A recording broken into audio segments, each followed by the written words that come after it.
کوئی دکھ محسوس نہیں ہوتا، کوئی غم نہیں لگتا، کوئی تکلیف نہیں لگتی. صرف فضلاً کبیرہ کی بات سوچتے ہی دل ٹھنڈک سے بھر جاتا ہے کہ اللہ کا اتنا بڑا احسان ہے کہ اس نے ہمیں محمد صلی اللہ علیہ وسلم کی امت میں سے پیدا کیا. کیا ہوتا اگر آپ کا پیغام ہم تک نہ پہنچتا، ہم آپ سے پہلے آ کے دنیا میں سے چلے جاتے، یا ان لوگوں میں پیدا ہو جاتے کہ جہاں یہ میسج اس طریقے سے نہیں پہنچا جس طرح ہم تک پہنچا ہے.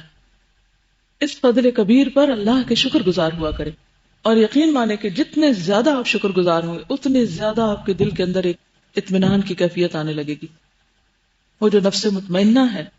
اور خصوصاً آپ یہ محسوس کریں گے کہ اگر آپ شعور سے سیرت پڑھ رہے ہیں نا، اور بیچ میں درود شریف آتا ہے تو ساتھ ساتھ درود شریف پڑھتے ہیں، تو یقینی طور پر آپ کی کیفیت بدلی ہوگی. اور اگر نہیں بدلی تو پھر آپ اس کو پڑھنے کا حق نہیں دے رہے. نسلوں تک امت کا یہ طریقہ رہا کہ جب کوئی پریشانی محسوس ہوتی تو بخاری شریف لے کے بیٹھ جاتے اور اسے پڑھنے لگتے کہ بار بار درود شریف آئے گا اور آپ کے اقوال کو پڑھیں گے، اور جب تک پڑھیں گے تو غم دور ہو چکا ہوگا. غم اور دل کے بوجھ اور ان ساری کیفیات کا جو ایک بہترین علاج ہے قرآن مجید کے علاوہ وہ درود شریف کا پڑھنا، آپ کی باتوں کا اور آپ کی سیرت کا پڑھنا ہے. کیونکہ قرآن مجید اللہ کا کلام ہے، ایک جلالی چیز ہے. جب ہم سیرت پڑھتے ہیں تو ہم اپنے آپ کو ریلیٹ کر پاتے ہیں، ایک ہیومن لیول پر ایک چیز کو محسوس کر رہے ہوتے ہیں. پھر ہمارے اندر ایک ہوپ بڑھ جاتی، ایک یقینی کیفیت آتی کہ نہیں، اٹس پاسبل، ہم کر سکتے ہیں. اور جس علم کو پڑھ کے عمل نہ بدلے وہ تو پھر صرف بوجھ ہے، گدھے کی طرح کتابیں لادنے والی بات ہے. نبوت کا آغاز اور وحی کا نزول. پھر تیسرے سال کے رمضان میں جب آپ کی عمر کا 41واں سال چل رہا تھا، یعنی 41 ایئر شروع ہو چکا تھا، آپ صلی اللہ علیہ وسلم غار حرا کے اندر ذکر الہی اور عبادت میں مشغول تھے کہ یکا یک حضرت جبریل علیہ السلام نازل ہوئے اور آپ کو وحی و نبوت سے نوازا. حضرت عائشہ فرماتی ہیں رسول اللہ صلی اللہ علیہ وسلم پر وحی کا آغاز نیند میں اچھے خواب سے ہوا. آپ جو خواب دیکھتے وہ سپیدہ صبح کی طرح نمودار ہوتا، یعنی بالکل کلیئر، واضح. پھر آپ کو تنہائی پسند آنے لگی، چنانچہ آپ غار حرا میں خلوت اختیار فرماتے اور کئی رات گھر آئے بغیر عبادت کرتے، اور اس عرصے کے لیے توشہ بھی لے جاتے، یعنی کھانے پینے کا سامان.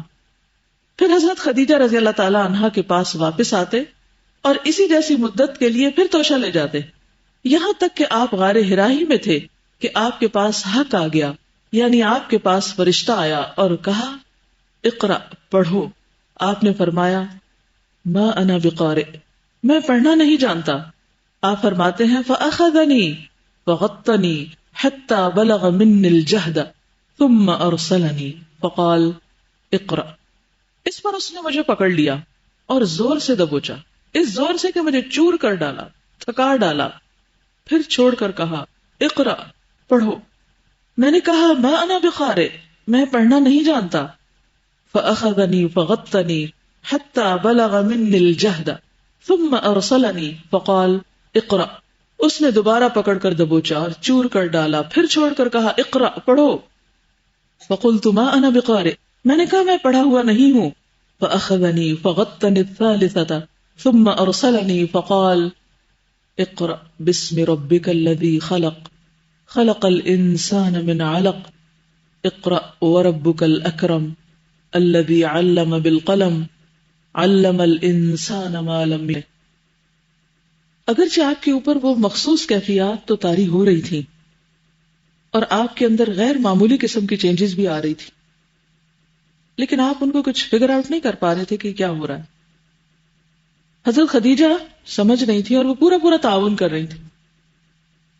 دنوں کے لیے شوہر کو بھیج دینا بغیر کسی شکوے کے، بغیر کسی شکایت کے، اور ہر طرح سے سپورٹ کرنا، یہ بہت بڑی کوالٹی.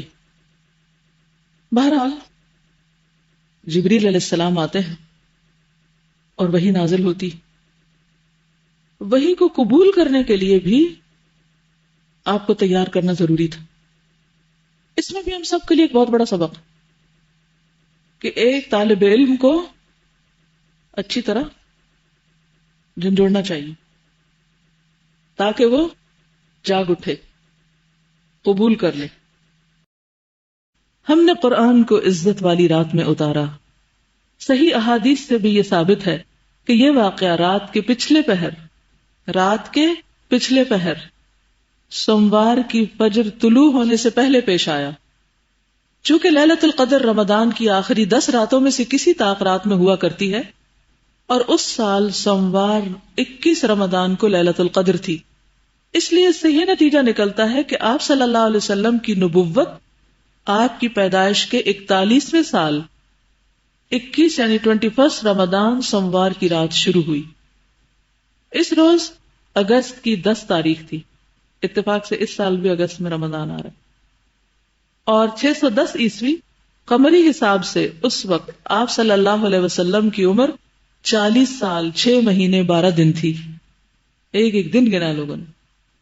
40 سال 6 ماہ 12 دن. اور شمسی حساب سے مراد عیسوی کیلنڈر 39 سال 3 مہینے 22 دن. لہذا آپ کی بعثت 40 سال شمسی کے سرے پر ہوئی. یعنی لونر کیلنڈر کے حساب سے تو آپ 40 سے اوپر کے ہو چکے تھے، لیکن شمسی کیلنڈر کے اعتبار سے ابھی نہیں. اب کیا ہوا، ایک دفعہ وحی آئی، پھر وحی بند ہو گئی. وحی کی بندش اور دوبارہ نزول. جیسا کہ بتایا گیا، غار حرا میں پہلی وحی اتر کر بند ہو گئی تھی. یہ بندش کئی روز تک قائم رہی. کئی کہتے 3 سال، تو یہ روایت غلط ہے، چند دن کی بات ہے یہ. اس کی وجہ سے نبی صلی اللہ علیہ وسلم کو سخت رنج اور ملال ہوا، لیکن مصلحت الہی اسی میں تھی، کیونکہ اس طرح خوف جاتا رہا، یعنی آپ نارمل ہو گئے. معاملے کی نوعیت کو سمجھنے کا موقع ملا، اور دوبارہ وحی کی مشقت جھیلنے کے لیے صرف یہی نہیں کہ طبیعت آمادہ ہو گئی، بلکہ ایک گنا شوق اور طلب بھی پیدا ہوئی. اور آپ صلی اللہ علیہ وسلم دوبارہ وحی آنے کا انتظار فرمانے لگے. پہلے تو آپ کو ڈر لگا اور آپ نے کہا کہ مجھے اپنی جان کا ڈر ہے اور خوف زدہ تھے، پھر آہستہ آہستہ نارمل ہو گئے. حضرت خدیجہ کی تسلی بھی ساتھ رہی. ادھر گوشہ نشینی کی بقیہ مدت پوری کرنے کے لیے آپ صلی اللہ علیہ وسلم ورقہ کے پاس سے پلٹ کر دوبارہ غار حرا تشریف لا چکے تھے، کیونکہ آپ پورا مہینہ وہاں رہتے تھے، آخری عشرہ وہاں گزارتے تھے، لہٰذا آپ پھر واپس چلے گئے غار حرا. پھر جب ماہ رمضان ختم ہو گیا اور آپ کی مدت اعتکاف پوری ہو گئی تو حسب عادت پہلی شوال کی صبح حرا سے اتر کر مکہ روانہ ہوئے. خالی کا مشہور شعر ہے نا، اتر کر حرا سے سوئے قوم آیا، اور ایک نسخہ کیمیا ساتھ اپنے لایا. کیمیا یعنی گولڈن ورڈز. نبی صلی اللہ علیہ وسلم کا ارشاد ہے، فَلَمَّا اسْتَبْطَنْتُ الْوَادِيَ نُودِيتُ فَنَظَرْتُ عَنْ يَمِينِي فَلَمْ أَرَ شَيْئًا وَنَظَرْتُ عَنْ شِمَالِي فَلَمْ أَرَ شَيْئًا وَنَظَرْتُ أَمَامِي فَلَمْ أَرَ شَيْئًا وَنَظَرْتُ خَلْفِي فَلَمْ أَرَ شَيْئًا فَرَفَعْتُ رَأْسِي فَرَأَيْتُ شَيْئًا فَإِذَا الْمَلِكُ الَّذِي جَاءَنِي بِحِرَاءَ جَالِسٌ عَلَى كُرْسِيٍّ بَيْنَ السَّمَاءِ وَالْأَرْضِ فَجُئِذْتُ مِنْهُ رُعْبًا حَتَّى هَوَيْتُ إِلَى الْأَرْضِ فَأَتَيْتُ خَدِيجَةَ فَقُلْتُ زَمِّلُونِي زَمِّلُونِي دَثِّرُونِي وَصُبُّوا عَلَيَّ مَاءً. اور اپنے رب کی بڑائی بیان کرو اور اپنے کپڑے پاک رکھو اور گندگی سے الگ تھلگ رہو. تو قرآن لینے کے لیے پہلی شرط کیا ہے؟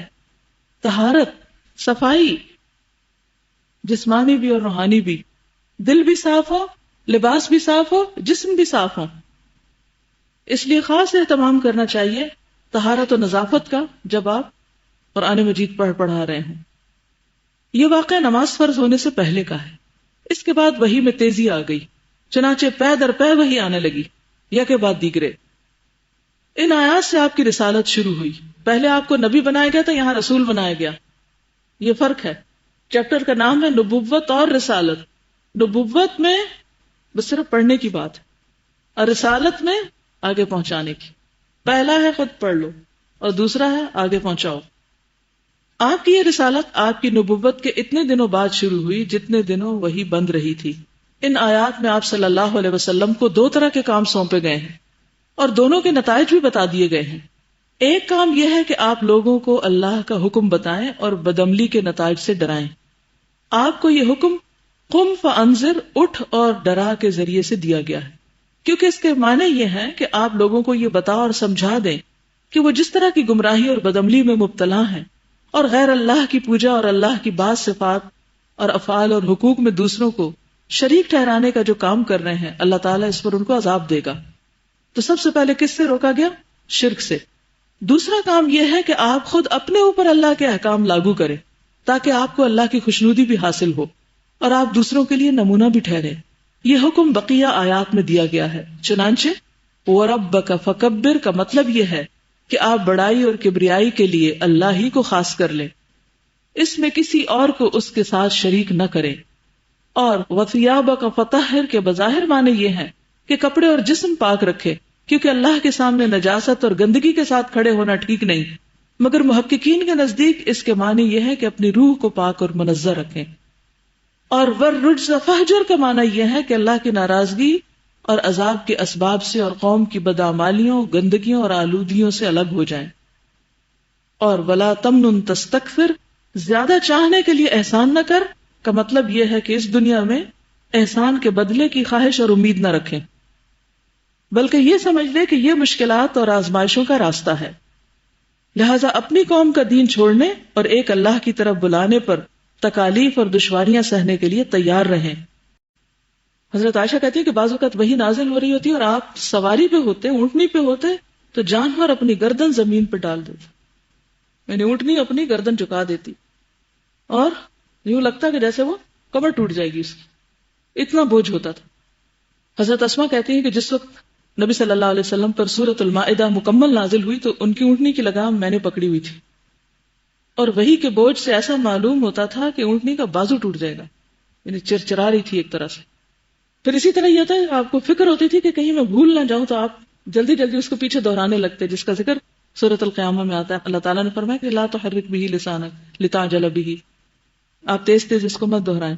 ان علینا جمعہ وقرآنہ فاذا قرأناہ فاتبع قرآنہ، یعنی کہ سورت نازل ہو رہی ہے، بیچ میں آپ کی کیفیت دیکھ کے سبق روک کے پہلے کہا نہیں ایسے نہیں پڑھنا، پھر اس کے بعد آگے. ان سب چیزوں میں ہمارے لیے سیکھنے کی باتیں. نبی صلی اللہ علیہ وسلم پر جب وحی نازل ہو چکتی تو آپ کو سخت تکلیف ہوتی اور چہرے پر آثار نظر آ رہے ہوتے تھے. جب کیفیت دور ہوتی تو فرماتے مجھ سے یہ بات حاصل کر لو، مجھ سے یہ بات حاصل کر لو، یعنی سیکھ لو، فوراً سیکھ لو. گویا سیکھتے ہی آگے دینے کی فکر کہ کیفیت بس دور ہوئی، کہا کہ بس لے لو مجھ سے. اس کا انتظار نہیں کہ اچھا میں ذرا اس کو 4-5 دفعہ اور دوہرا لوں اور پکا کر لوں، پھر وہ ہوگی کوئی نماز کے بعد کا وقت ہوگا پھر بلاؤں گا لوگوں کو. نہیں، فوراً امانت ادا کرتے، فوراً پہنچاتے. حضرت ابو ہریرہ کہتے ہیں کہ جب آپ پر وحی نازل ہوتی تھی تو کوئی بھی صحابہ میں سے آپ کی طرف نظر اٹھا کے نہ دیکھتا تھا یہاں تک کہ وحی ختم ہو جاتی، یعنی سب ادب و احترام میں نظریں جھکا لیتے تھے. صحیح مسلم کی روایت میں آتا ہے وَنَكَسَ أَصْحَابُهُ رُؤُوسَهُمْ، آپ صلی اللہ علیہ وسلم کے صحابہ اپنے سروں کو جھکا لیتے تھے، اور کچھ صحابہ تو سارا وقت آپ کے ارد گرد رہتے، جن میں سے حضرت ابو ہریرہ بھی تھے. انصار اپنے کاموں کو چلے جاتے، کھیتی باڑی کے لیے، مہاجرین بھی کچھ تجارت وغیرہ کے لیے چلے جاتے، ظاہر زندگی کی ضروریات تھی. لیکن کچھ صحابہ اصحاب صفہ میں سے مسلسل بغیر کسی وقفے کے آپ کے ساتھ رہتے، اور جو کچھ آپ فرماتے عام زندگی میں یا وحی سے متعلق کچھ آپ بتاتے وہ فوراً اس کو محفوظ کر لیتے تھے.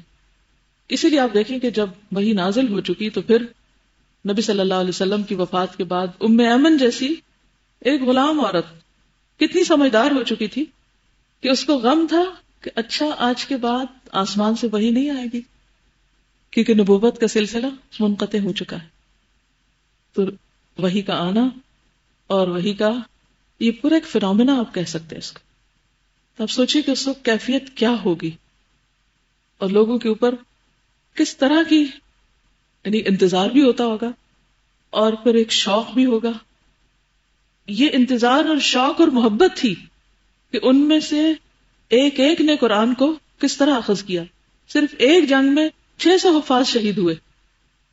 یعنی لگتا ہے کہ جیسے ایک بہار آ گئی کہ ہر دوسرا شخص اس کو اپنے سینے میں محفوظ کر رہا ہے، اور عرصہ دراز تک مسلمانوں میں یہ سلسلہ چلتا رہا اور آج بھی موجود ہے. اور ہم یہ بحثیں کرتے ہیں، بڑے اپنے آپ کو انٹلیکچوئل سمجھتے ہیں کہ جی اگر اس کی مطلب سمجھ نہ آئے تو یاد کرنے کا کیا فائدہ. یہ اللہ کا کلام ہے. یہ تو ایسے ہی ہے جیسے کہ یہ اس ایپل کی مجھے پوری نیوٹریشن ویلیو مجھے نہیں پتا، تو جب پتا نہ ہو تو پھر کھانے کا کیا فائدہ. اور تو کسی چیز کے بارے میں آپ نہیں کہتے کہ میں جب تک پورا نہ جانوں اس کو تو میں استعمال ہی نہیں کروں گا. نہیں، آپ اپنی ضرورت کے تحت لیتے رہتے ہیں چاہے اس کا فائدہ ہو یا نقصان. تو قرآن ہی کے معاملے میں ہم حجت بازیاں کیوں کرتے ہیں؟ صرف ایک بات ہی کافی ہے کہ یہ اللہ کا کلام ہے، جبریل امین کے ذریعے آیا ہے، رسول اللہ صلی اللہ علیہ وسلم کے قلب مبارک پر آیا ہے، لوگوں کو خبردار کرنے کے لیے آیا ہے تاکہ وہ اس آگ سے بچ سکے۔ تو بہرحال چونکہ وحی کی کیفیت ایک شدید کیفیت تھی، آپ کے اوپر ایک بوجھ تھا، ان آیات کو لے کر رسول اللہ صلی اللہ علیہ وسلم واپس ہوئے، آپ کا دل کانپ رہا تھا۔ حضرت خدیجہ کے پاس پہنچ کر فرمایا زملونی زملونی، مجھے چادر اڑا دو، مجھے چادر اڑا دو۔ انہوں نے چادر اڑا دی، یہاں تک کہ دہشت جاتی رہی، یعنی کچھ دیر کے لیے بعض روایات میں آتا ہے کہ جیسے آپ سو سے گئے، خاموش ہو گئے، کام ڈاؤن ہو گئے۔